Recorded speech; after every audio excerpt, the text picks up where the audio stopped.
It's really been nice to hear from my fellow TEPs about EBSNA, reduced timetables and also reintegration processes. My study is more about the young people who have just left the education system entirely. It's a really under-researched area in this country compared to internationally, specifically around learning community. I know that word those two words might be quite new to some people here today, so I can explain what that looks like. And also the pedagogy, which is around like practices and how these children learn outside of mainstream education. So, I really should have done a PowerPoint. That's all right. So I guess the context of my research, I thought it would be helpful to sort of outline the definition in the legislation at the moment, which has sort of been the same since '96, and it was amended from before that as well. But it basically just states that the parent of every child of compulsory school age shall cause him to receive efficient full-time education suitable to his age, ability and aptitude, and to any special educational needs he may have, either by regular attendance at school or otherwise. So there's a lot of really problematic things about that definition, which I'm sure we can all be really critical about and spend 10 minutes on. But I guess the words efficient and suitable are really loose. In the guidance, they're not defined. So like that's really open to interpretation. But it's within the words or otherwise where we find alternative education cases.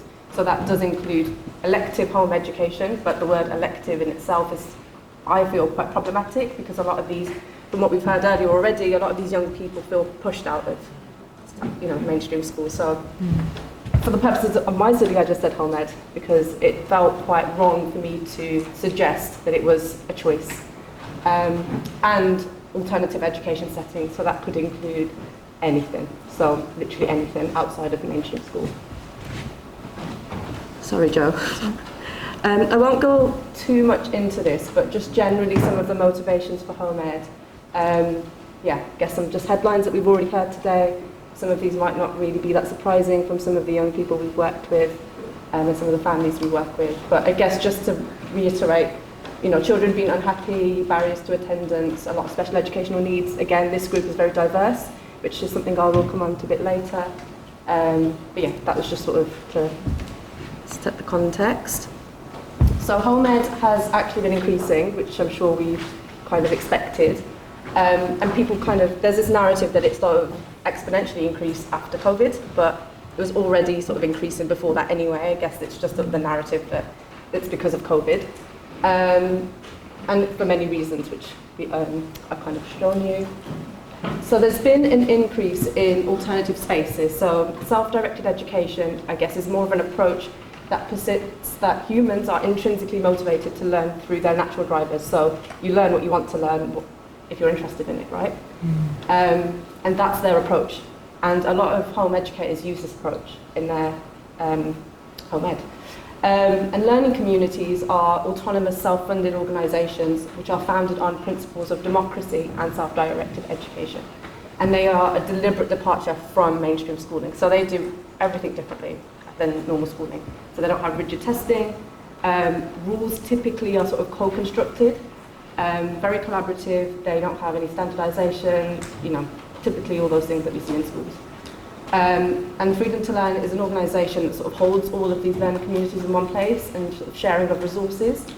And currently, to my knowledge, on the website, I had to go through and actually count because it didn't even say. There's 42 learning communities in England and Wales, and there has been research in this area by some of the people leading it and some of the people running the learning communities, but actually there's not really any empirical research in there. For lots of reasons. They don't really like outsiders coming in because of the judgment that they might face. A lot of the research talks about learning communities and home editors feeling quite judged unfairly by local authorities. And because we're associated with local authorities, that brings about its own dynamics. There's lots of reasons why they're not researched. So I guess in terms of the role of EPs, there's emerging findings that the education system isn't fit for purpose. It's marginalising a lot of these young learners who are from SEN and disadvantaged backgrounds. And there is a misconception that home ed is already, a misconception that families in home ed are from financially secure backgrounds, which the research is now suggesting isn't the case. So it's an increasingly vulnerable group. And it's important to build on knowledge outside of traditional schooling because it's still education, and we're educational psychologists. And just generally, I haven't put many figures in because there were so many, and I just thought I won't do that today, but if you are interested, you can let me know and I can share those. But the DFE currently has over 4,000 young people on record that are being home educated at home with EHCPs. There is no, register of home educated children in this country, so we don't actually know how many are being educated. So there's obviously issues with that. And yeah, EHCPs are typically designed for school contexts. If we're writing statutory guidance for young people out of school, what does that look like if we don't know what those spaces are? So that was the purpose, really. Everyone knows this, I'm sure. So yeah, it was shaped by the self-determination theory to look at well-being by looking at the 3 basic needs and how they were being fostered through the pedagogical approaches adopted in the learning community. So the research question. There's been lots of research in home ed using SDT, but not in any learning communities. And there's not really been any research looking at the young people's experiences of these spaces. So yeah, those are my research questions. How do the pedagogical approaches in a learning community impact the experiences of autonomy, competence, or relatedness? And what are the approaches within the learning community perceived by its stakeholders as influencing young people's well-being? Whistle stop tour of my methodology, because this is why everyone's here. Yeah, I won't go into too much. I guess a study design, I used one learning community, and that was my case. But I had single units within that, so I had 3 participants within the one learning community. But I did also work with the bigger learning community and did like field notes and observations and things. 3 young people, and they were all different ages. So 2 were secondary aged, 1 was upper primary. I used the mosaic approach, which I'll show you in the next slide, but it's a really reflexive, participatory, collaborative approach, and it really fits well with our EP skill set. And I used IPA to analyse, and I visually analysed the visual things. So that's the mosaic approach. I had 3 participants, and then those are the sort of activities I did with each one.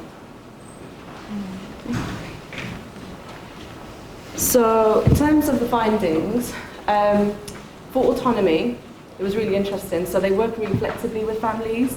There's lots of diverse learning preferences. Again, this group is, it's not a surprise, but a lot of the young people there had diagnosis of autism, were neurodiverse. So it was really important to them to cater learning to their needs, and it was done in a way that matched their home education as well.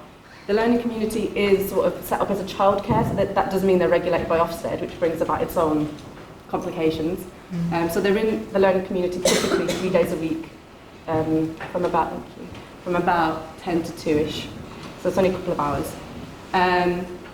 But there were opportunities for structured and unstructured learning opportunities, and this was co-collaborated at the start of every week, but it was flexible. In terms of competence, this was really interesting. So the learning community didn't want to sort of have a school-like system, so they don't have desks and tables and chairs and all that kind of thing, or boards, but the older young people wanted that. And they weren't trying to, they were offering them those spaces, but the young people felt like they weren't doing enough because these young people were sitting their GCSEs.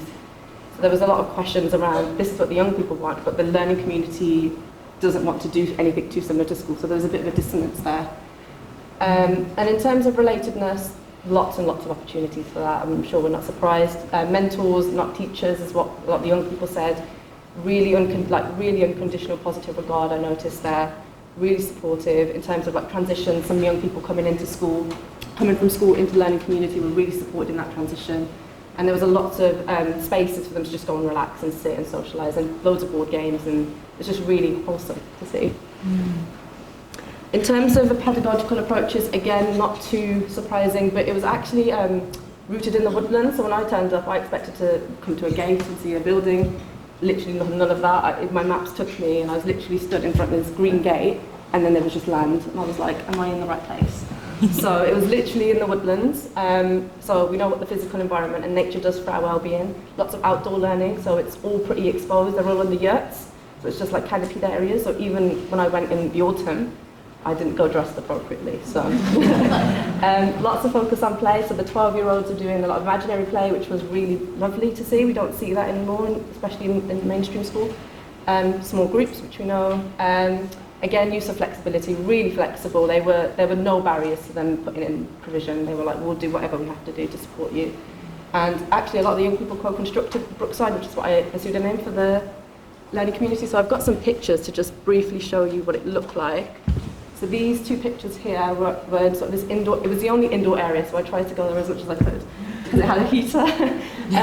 So they have like a sofa bed, and like on this side they had a lot of board games, mats, so they can do drawing. Like it was so, like, it was just so lovely. It was like you were walking into like a living room. Thank you. And then that was just the outdoor areas, and then that was, I did the drawing of the ideal learning community, and one of the young people said a big piece of land that has like buildings in it, and I think there'd be lots of rooms and spaces.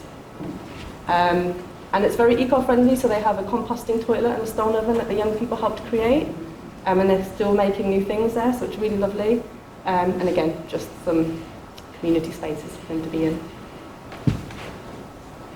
Can I quickly go with this line? So just very quickly, in terms of implications for EPs, because I wanted to keep it really concise for today, I guess the dominant narrative is that traditional schooling is the only form of education, and it's not. And it's just to say, you know, home ed is growing, but partly to do with, you know, dissatisfaction with traditional schooling.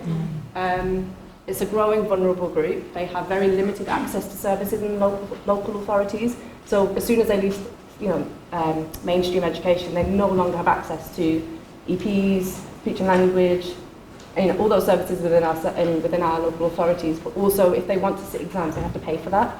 So it's there's a lot of issues around equity there, because they're still paying tax. So where's that money going? I guess role of EPs, so as I kind of went on this journey, I soon found that there were actually EPs in local authorities who were part of home ed groups, who did home visits, who did sort of drop-in events, support lines, things like that, sharing of resources. So I thought that was a really nice place for us to work in. But again, not enough research in this area yet, so it'd be really good to hear more about that. And I guess individually, to just think about our biases and our assumptions, I had to think a lot about my own experience of school. So I went to a very traditional, you know, working class school, you know, but and so did a lot of the parents there. And I think a lot of the misconception I had going in was these parents are home educated and they're forcing their young people in. That wasn't the case at all. So it's just, you know, exploring our own biases and assumptions, really, and to understand the pedagogy in this space as well. I think that's it. And yeah, I'll just end on that quote. It's just a really powerful quote from one of the young people.